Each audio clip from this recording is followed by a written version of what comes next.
सुप्रभात छात्रों, आज हम कक्षा 7वीं का विषय हिंदी पढ़ने वाले हैं और विषय हिंदी में हमने पहला पाठ ऑलरेडी पढ़ चुके हैं जो था वाचन मेला।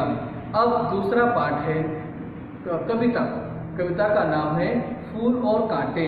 इस कविता के कवि हैं अयोध्या सिंह उपाध्याय, जिनको हरिओम कहा जाता था। यह हमारी पहली कविता 7वीं कक्षा की। अब आओ बच्चों, अब हम कविता पढ़ते हैं। कविता से पहले थोड़ा सा संक्षिप्त में कवि के बारे में जानकारी। हमारे कवि हिंदी साहित्य के महान कवि हैं, जिनको हिंदी साहित्य के आधार स्तंभ भी कहा गया था। अब ये कविता जो उन्होंने लिखी है, इस कविता में फूल और कांटे का गुणधर्म हमें वो दिखाना चाहते हैं। जैसे कि फूल और कांटे दोनों एक ही पेड़ पर आते हैं, एक ही पौधे पर आते हैं, लेकिन अपने गुण की वजह से दोनों अलग अलग हैं। तो पहले बच्चों हम कविता गाएंगे। कविता देखो, आपकी टेक्स्ट बुक निकालो और कविता देखो। है जन्म लेते जगह में एक ही पौधा उन्हें है पालता, रात में उन पर चमकता चांद भी एक ही से चांदनी है डालता। मेघ उन पर है बरसता एक सा, एक सी उन पर हवाएं है बही, पर सदा ही यह दिखाता है हमें ढंग उनके एक से होते नहीं।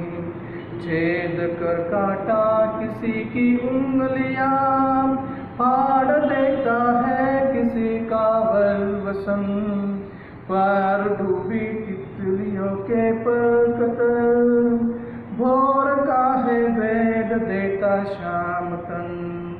फूल लेकर तितलियों को गोद में, भोर को अपना अनूठा रस पिला, निस्सुगंध और निराले रंग से है सदा देता कलीची की खिला। है खटकता एक सबकी आँख में, दूसरा है सोहता सुरसीस पर, किस तरह फूल की बढ़ाई काम है, जो किसी में हो बड़पन की कसर। ये है हमारी कविता, जिसमें आपको कहना है फूल की बढ़ाई और प्यार डूबी तितलियों, इन शब्दों को कहना है। अब कविता की पहली 4 पंक्तियां है जन्म लेते जगह में एक ही पौधा उन्हें पालता। देखो बच्चों, कांटे और फूल एक ही पौधे पर आते हैं, एक ही जगह पर आते हैं, एक ही मिट्टी में आते हैं। रात में उन पर चांद अपनी चांदनी करता है, वो भी एक सी, मतलब फूल के लिए और कांटे के लिए एक ही प्रकार का व्यवहार या एक ही प्रकार की सुविधाएं हैं। मेघ का अर्थ होता है बादल। मेघ उन पर एक सा बरसता है। बादल कांटों पर भी और फूलों पर भी एक सा ही बरसता है, कोई अलग प्रकार का व्यवहार होता नहीं है। एक से उन पर हवाएं है बही। हवा हमें पता है, हवा पौधों के लिए चाहिए, और एक ही हवा, अच्छी हवा या प्यारी हवा हमें मिलती है, पर सदा ही यह दिखाता है हमें ढंग उनके एक से होते नहीं। अब यहाँ पर कांटा या कांटे और फूल दोनों की हमें तुलना करनी है। तो कांटे का गुण अलग है और फूल का गुण अलग है। सबसे पहले हम जानते हैं कांटे के बारे में। कांटा जो कि हमें चुभता है, यहाँ पर कवि ने कहा है छेद कर काटा किसी की उंगलियां। कांटे का गुण है चुभना, तो वो किसी की उंगली छेदता है या काटता है। फाड़ देता है किसी का वर वसन। वर का अर्थ होता है कपड़ा, तो वर वसन किसी का कपड़ा वो फाड़ देता है। प्यार डूबी तितलियों के पर कतर। तितलियां जो प्यार से फूलों के पास आती है रस लेने के लिए, उनको वो उनके पर वो काटता है। भौर का है वेद देता शाम तन। तो भौरे जो कि फूलों पर मंडराते हैं, उनको भी वो छेद देता है या काटता है।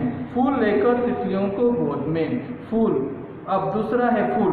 पहले तो हमने पढ़ा है कांटों के बारे में। कांटे हानि पहुंचाते हैं, चाहे वो सुंदर वस्तु हो, फूल या कोई व्यक्ति हो उसे वो हानि ही पहुंचाएंगे। लेकिन फूल दूसरी ओर फूल जो कि तितलियों को प्यार से अपनी गोद में लेते हैं और भौरों को अपना अनूठा सुंदर अच्छा रस पिलाते हैं।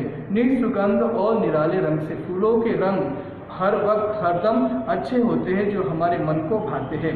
है सदा देता कली जी की खिला, हमारा मन जब हम फूल देखते हैं तो हमारा मन प्रसन्न होता है, प्रफुल्लित होता है। खटकता खटकता एक सबकी आंख में, सबकी आंखों में एक ही बात खटकती है कि फूल। दूसरा है सोता शीश पर, फूल जो कि भगवान के शीश पर चढ़ाए जाते, सोना चढ़ाना, सूर शीश पर यानी सिर पर चढ़ाए जाते हैं। किस तरह फूल की बढ़ाई काम दे, कुल मतलब हमारे दादा परदादा, अगर हम अच्छी फैमिली से बिलोंग करते हैं लेकिन वो बड़प्पन हमें काम नहीं देने वाला है, बल्कि हमें हमारी ओर से तरक्की करना है, अच्छे काम करने हैं। ये थी हमारी कविता जिसमें हमने पढ़ा था कांटे और फूल की तुलना। अब देखते हैं शब्दार्थ। शब्दार्थ मेघ बादल, वर श्रेष्ठ सुंदर, वसंत वस्त्र, वेद छेदना, भोर भंवरा, शाम काला, तन शरीर, अनूठा निराला, जी मन शोभना शोभा देना, सूर देवता, शीश सिर बड़प्पन महत्व, कसर कमी, नीच अपना। अब यहाँ पर एक मुहावरा है और मुहावरा है जी की कली खिलना, जिसका अर्थ होता है खुश होना। अब आपको ये समानार्थी शब्द और विरुद्धार्थी शब्द आपका स्वाध्याय पूरा करने के लिए काम आएंगे। पहला समानार्थी शब्द की जोड़ियां पुष्प फूल, जल पानी, मेघ मेघ बादल, रास्ता मार्ग। विरुद्धार्थी शब्दों की जोड़ियां रात दिन, छोटा बड़ा, जय पराजय और आखिरी फूल कांटा। अब देखो यहाँ पर कुछ प्रश्न है कविता के ऊपर। पहला प्रश्न है फूल किनको गोद में लेता है? हमें पता है फूल तितलियों को गोद में लेता है। बड़प्पन की कसर रह जाने पर क्या काम नहीं देता? बड़प्पन की कसर रह जाने पर फूल की बढ़ाई काम नहीं, या फूल की बड़प्पन काम देती नहीं। कौन एक सा बरसता है?